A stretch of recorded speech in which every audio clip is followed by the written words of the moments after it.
Hoy vamos a ver un contraste que, la verdad, da mucho que pensar. Vamos a comparar la salud de nuestras sociedades modernas, las occidentales, con la de poblaciones que viven de formas, mucho más ancestrales, como los cazadores-recolectores. Y para esto tenemos dos tipos de material sobre la mesa. Por un lado, un análisis con datos médicos, antropológicos, que nos dice qué enfermedades son comunes aquí y, casi no existen allá. Y por otro lado, un texto un poco más reflexivo. Habla de una especie de guerra silenciosa, una guerra contra nuestra salud que libramos todos los días, casi sin darnos cuenta, por el entorno que hemos montado. Así que la misión hoy es doble. Primero, entender por qué muchas dolencias que vemos como normales aquí, pues igual no lo son tanto si miras con perspectiva histórica. Y segundo, reflexionar un poco sobre los costes ocultos de esta normalidad nuestra. ¿Te parece? Vamos a meternos a fondo. Me parece perfecto. Y yo creo que lo mejor es empezar por la evidencia más directa, ¿no? La comparación de salud. Y es que cuando comparas las enfermedades crónicas entre estos dos mundos, los resultados son muy llamativos. Los patrones se ven clarísimos. Sí, la idea que sale de las fuentes es fuerte, ¿eh? ¿Sí? Que muchas enfermedades que llamamos de la civilización, pues en grupos como los chimané de Bolivia, por ejemplo, Son rarísimas o directamente inexistentes. Y como dices, basado en estudios médicos y antropológicos serios. no son anécdotas, claro. Exacto. Son estudios epidemiológicos comparando poblaciones. Y lo interesante es eso, ver cómo estilos de vida tan diferentes, pues parece que se traducen en resultados de salud radicalmente distintos. Y no es solo genética, ¿eh? El ambiente juega un papel enorme. A ver, vayamos a lo concreto. Empecemos por el corazón y los vasos sanguíneos. Que son las enfermedades que más matan en Occidente. Ahí la diferencia es abismal, ¿no? Totalmente. Mira, por ejemplo, la aterosclerosis avanzada. Esto de que se endurecen y se obstruyen las arterias. Sí. Pues en poblaciones tradicionales que se han estudiado, como los chimané que mencionabas, es súper rara. Sus arterias, envejecen mucho más despacio. Muchísimo más despacio. Hay un dato que a mí me dejó, flipando. El 90% de los ancianos chimané tienen arterias de bajo riesgo. Sí, el 90%. El 90%. Si piensas en cómo están las arterias de la gente mayor aquí, la diferencia es brutal. O sea, que igual eso que llamamos envejecimiento normal del corazón, Pues podría ser en gran medida opcional, o al menos muy influenciado por cómo vivimos. esa idea es muy potente, ¿sí? Y se ve también en la enfermedad coronaria. Los infartos, Claro. pues casi inexistentes en estos grupos. No es la causa por la que suelen morir. Nada que ver con lo que pasa aquí. Y otro clásico nuestro, la tensión alta, la hipertensión crónica. Aquí casi esperamos que la tensión suba con los años, ¿no? Pues en estas poblaciones, cazadoras-recolectoras, los niveles se mantienen bajos Y estables. durante toda la vida. ¿No sube con la edad? No ven esa subida con la edad que nosotros hemos, normalizado totalmente. Y claro, se piensa que la dieta baja en sal, sin procesados, y la actividad física constante, pues son clave. Hablando de dieta y estilo de vida, eso nos lleva de cabeza a la diabetes tipo 2, otra plaga moderna. Pues prácticamente ausente en ellos también. Su metabolismo funciona de otra manera, ¿sabes? Mantienen una sensibilidad a la insulina muy alta. Justo lo contrario de lo que vemos aquí tan a menudo, la resistencia a la insulina. Exacto, que es la raíz de la diabetes tipo 2. ¿Y se sabe si es solo la dieta o quizá el moverse constantemente juega un papel más importante de lo que creemos? Yo creo que es la combinación. Su dieta suele ser, mucha fibra, alimentos enteros, nada de ultraprocesados. Claro. Y sus niveles de actividad física diaria, comparados con nuestro sedentarismo general, son altísimos. Entiendo. Y todo eso junto, favorece esa sensibilidad a la insulina. Es como si su cuerpo no estuviera siempre luchando contra un bombardeo de azúcares, grasas malas y falta de movimiento. Fascinante. Pero las fuentes dicen que no es solo salud física, ¿verdad? Que el contraste también es enorme en salud mental y neurológica. ¿Qué se ve ahí? Pues el patrón se repite bastante. La depresión mayor crónica, por ejemplo, se describe como rara o ausente. Rara o ausente. Sí. Y aquí entra un factor que quizá nosotros subestimamos muchísimo, el tejido comunitario. El apoyo social constante. Parece que es un escudo protector muy, muy potente. Uf, eso conecta mucho con los problemas de aislamiento, de soledad, que vemos crecer aquí. ¿Y qué pasa con la ansiedad crónica o el estrés postraumático, el TEPT? Pues las tasas que se reportan son bajas. A ver, Ujo, esto no significa que no sufran estrés agudo o traumas, ¿eh? Claro que sí. Claro, no viven en un paraíso. No. Pero parece que su entorno social no genera esas presiones competitivas constantes, esa incertidumbre económica crónica o ese tipo de aislamiento que aquí. Bueno, pueden alimentar la ansiedad que no se va o que hacen más difícil recuperarse de un trauma. El TEPT, el trastorno de estrés postraumático, ¿te refieres? Eso es. Es interesante ver cómo la estructura social y el tipo de estrés del día a día influyen tanto en la salud mental. Totalmente. Y mencionan otras ausencias que llaman la atención. Los trastornos de la conducta alimentaria, anorexia, bulimia. Ya. Parecen muy ligados a presiones culturales, estéticas, muy específicas de sociedades como la nuestra. Y en contextos tradicionales, pues generalmente no existen. ¿Y las adicciones? Que hoy son un problema gigantesco aquí. También se describen como raras, en su forma original, digamos. Cuando aparecen suelen estar ligadas a sustancias que les llegan de fuera por el contacto con nuestra cultura. Lo que sí parece un fenómeno muy moderno es lo que las fuentes llaman adicciones ligadas a la sobrecarga de recompensa. Sobrecarga de recompensa. ¿Puedes explicar un poco más eso? Suena muy relevante para hoy en día. Sí, a ver. Se refiere a ese bombardeo constante de estímulos que nos activan los circuitos del placer, de la recompensa en el cerebro, pero de forma muy intensa y muy repetida.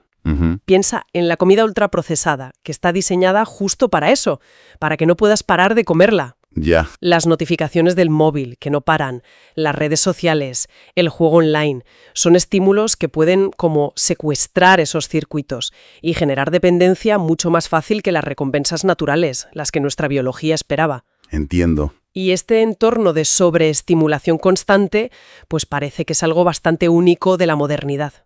Claro. Es como si viviéramos rodeados de superestímulos que son adictivos por diseño, casi. Vale, y para terminar la comparación, ¿qué dicen del cáncer y las enfermedades autoinmunes? Pues seguimos en la misma línea. Los cánceres más comunes en Occidente, colon, mama, próstata, son extremadamente raros en poblaciones que no están expuestas de forma continua a factores como, el tabaco industrial, el alcohol destilado, la contaminación ambiental moderna. O sea que incluso si estas personas envejecen, la probabilidad de que mueran por estos cánceres es mucho más baja que aquí. Correcto. Y algo muy parecido pasa con muchas enfermedades autoinmunes, que aquí son muy prevalentes. Esclerosis múltiple, artritis reumatoide, Crohn. En la mayoría de poblaciones no occidentalizadas, su incidencia es bajísima. Es un contraste muy potente, la verdad. Pero, una pregunta. ¿No corremos el riesgo de idealizar un poco estas sociedades? Porque seguro que tienen sus propios problemas de salud, y gordos, ¿no? Es una puntualización súper importante. Claro que sí, faltaría más. Estas poblaciones se enfrentan a otros retos de salud enormes. Tienen tasas más altas de mortalidad infantil, por ejemplo, enfermedades infecciosas, parásitos y menos acceso a atención médica para urgencias o ciertas cosas. Claro. La comparación no busca decir ellos viven perfectamente, ni mucho menos. Busca señalar la ausencia específica de nuestras enfermedades crónicas más comunes, y eso sugiere que esas enfermedades no son, digamos, compañeros inevitables del ser humano por el hecho de ser humano o de envejecer. Entendido el matiz. Entonces, si conectamos los puntos de esta primera parte del análisis... Pues la conexión principal parece ser esa, que hay un vínculo muy fuerte entre nuestro estilo de vida moderno y estas enfermedades crónicas, que no es solo genética. Es una interacción muy compleja entre nuestros genes y el ambiente que hemos creado. Lo que comemos, cómo nos movemos, el aire que respiramos, el estrés crónico, la estructura social. Es como si muchos viviéramos en un entorno para el que biológicamente no estamos del todo bien adaptados. Y eso genera una especie de, como una niebla constante de inflamación y estrés de bajo grado. Algo que no se ve tanto en entornos más tradicionales. Esa idea de un entorno que nos enferma nos lleva directos a la segunda fuente, porque este texto va un paso más allá y habla de una guerra silenciosa y usa datos de la OMS que son, para quedarse helado. Sí, las cifras que recopila la fuente para pintar esta guerra silenciosa son sobrecogedoras, la verdad. Habla de más de 12.600.000 muertes prematuras. Cada año, en todo el mundo. Muertes que se atribuyen directamente a vivir y trabajar en entornos insalubres. Más de 12 millones y medio de muertes prematuras al año. Es una barbaridad. ¿A qué se refiere exactamente con entornos insalubres? Pues se refiere a un cóctel de factores muy presentes en la vida moderna. La contaminación del aire, ¿vale? La de fuera, tráfico, industria, pero también la de dentro de casa, humos al cocinar, tabaco. Ajá. La contaminación del agua, de los suelos por químicos, la exposición diaria a un montón de tóxicos en productos que usamos en el trabajo y, muy importante, también incluye factores ligados al estilo de vida que nuestro entorno fomenta, la dieta basada en ultraprocesados y el sedentarismo generalizado. A ver si podemos digerir esas cifras. Solo la contaminación del aire, ha dicho. Solo la contaminación del aire.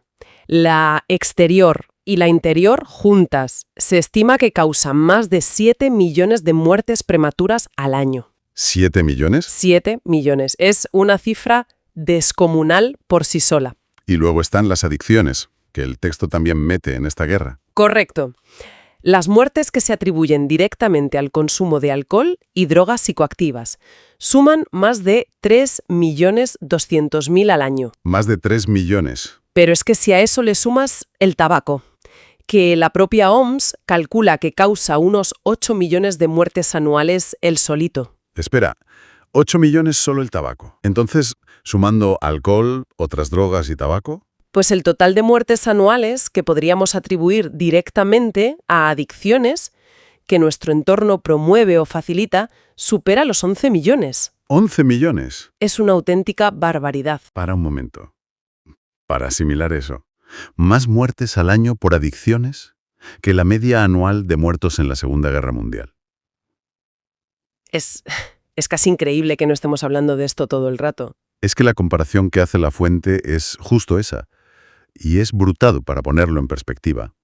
Durante la Segunda Guerra Mundial murieron unos 70 millones de personas en 6 años. Eso da una media, sí, de unos 11,6 millones de muertes al año. Y el argumento es que hoy, cada año, sin que haya una guerra mundial declarada, nuestro modo de vida moderno causa más muertes prematuras. Si sumas contaminación, adicciones, mala alimentación, etc., más que la media anual del conflicto más sangriento de la historia. Y sin embargo, como dice el texto, no hay titulares diarios de millones mueren por aire tóxico, no hay un duelo colectivo que se vea, no se levantan monumentos, nadie enciende velas por las víctimas anónimas de la comida basura, o del sedentarismo forzado por trabajos de oficina, o de la contaminación invisible, o de las ciudades que nos enferman. Es como si esta masacre estuviera normalizada, como si fuera el ruido de fondo de la vida moderna, y ya está. Exactamente. El texto lo llama así, una normalidad tóxica. La idea central es esa, que nos hemos acostumbrado a vivir rodeados de estos venenos lentos, invisibles. Nos hemos adaptado a ritmos de vida que nos agotan, a estímulos constantes que nos sobrecargan, a una comida que nos inflama. Es una guerra sin un enemigo claro, sin banderas, pero las bajas se cuentan por millones cada año. Y lo más grave quizá es eso, que apenas nos damos cuenta. Lo hemos aceptado como lo normal. Pero a ver, ¿cómo hemos llegado a esta normalidad tóxica?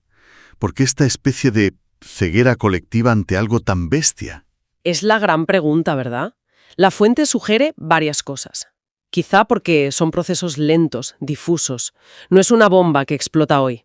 Es una exposición crónica, durante años. Ya. Quizá porque muchos de estos factores están ligados a industrias muy poderosas, la alimentaria, la automovilística, química, tecnológica, que tienen interés en que las cosas sigan como están. Claro, el negocio. O quizás simplemente porque cuestionar esta normalidad implicaría replantearnos nuestra forma de vivir de una manera muy profunda. Y eso da mucho vértigo, genera mucha resistencia individual y colectiva. Es más cómodo seguir como estamos, aunque nos esté matando lentamente. Más fácil ignorar el problema que afrontar la magnitud del cambio que haría falta. Entonces, si unimos las dos piezas que hemos explorado hoy... Pues por un lado, la salud de las poblaciones tradicionales nos enseña algo potente. Muchas de las enfermedades crónicas que aquí damos por sentadas como parte de envejecer, problemas de corazón, diabetes tipo 2, ciertos cánceres, quizá incluso deterioro cognitivo, pues no son biológicamente inevitables. Son, en gran medida, enfermedades de nuestro estilo de vida. Y por otro lado, los datos de esta guerra silenciosa nos ponen delante la escala brutal del impacto letal de ese estilo de vida. Millones de muertes prematuras al año por la contaminación que creamos, las adicciones que fomentamos, la comida que producimos y comemos, la inactividad a la que nos hemos acostumbrado. Y al juntar las dos perspectivas, el cuadro que sale es, bastante claro. Y un poco desolador, la verdad. Parece que hemos diseñado colectivamente un hábitat, nuestras ciudades, nuestros sistemas alimentarios, nuestras rutinas, nuestra cultura, que en muchos aspectos clave resulta hostil para nuestra propia biología. Y para nuestra psicología. Y lo hemos normalizado tanto que ya no vemos esa toxicidad que está ahí, latente, hasta que las enfermedades dan la cara, claro. Hoy hemos puesto sobre la mesa un contraste realmente fuerte, sí. Por un lado, esa sorprendente ausencia de muchas de nuestras plagas sanitarias modernas en sociedades cazadoras-recolectoras, y por otro, la cruda realidad de una normalidad tóxica en nuestro mundo, que, según estas fuentes, se cobran millones de vidas prematuras cada año, por contaminación, adicciones y otros factores del entorno y del estilo de vida. Y la comparación nos deja flotando una pregunta importante, creo yo. Una para darle vueltas. Sabiendo que estos contrastes existen, ¿qué otra forma de tener salud es biológicamente posible? Y conociendo ahora un poco mejor la escala de esta guerra silenciosa que libramos contra nosotros mismos, a ver, ¿qué aspecto concreto de nuestra normalidad cotidiana, algo que hacemos o consumimos todos los días, quizás sin pensar, podría merecer la pena que cuestionáramos o que reevaluáramos, tanto a nivel personal como colectivo? Ahí queda esa reflexión. Gracias por acompañarnos en este análisis a fondo. Esperamos que esta exploración de las fuentes haya sido, como mínimo, reveladora y que dé pie a pensar.